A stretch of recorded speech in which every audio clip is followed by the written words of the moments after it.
Welcome to Let Me Fix This. Enjoy the video. You begin by authenticating.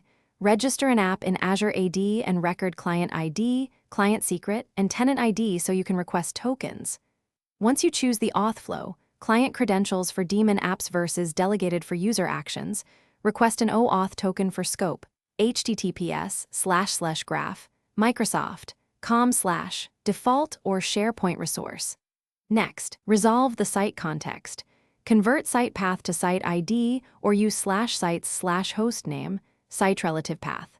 Finally, set authorization and accept headers so subsequent requests succeed. Now you construct the calls. Pick Microsoft Graph for unified endpoints or SharePoint REST for some legacy operations, and be consistent.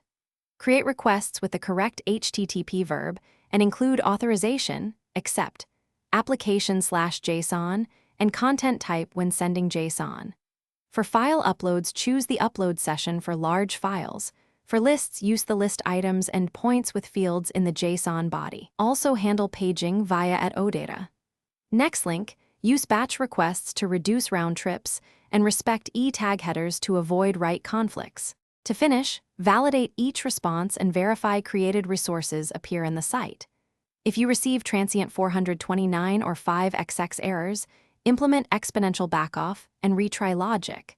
Make sure uploads resume from the last committed range. Use least privilege permissions and rotate client secrets or certificates regularly. If something breaks, capture the full request and response bodies, inspect scopes on the token, check cores and site permissions, and confirm the site ID and endpoint path match what you intended. This single check resolves many issues. Thanks for watching. If you found this helpful, don't forget to like and subscribe.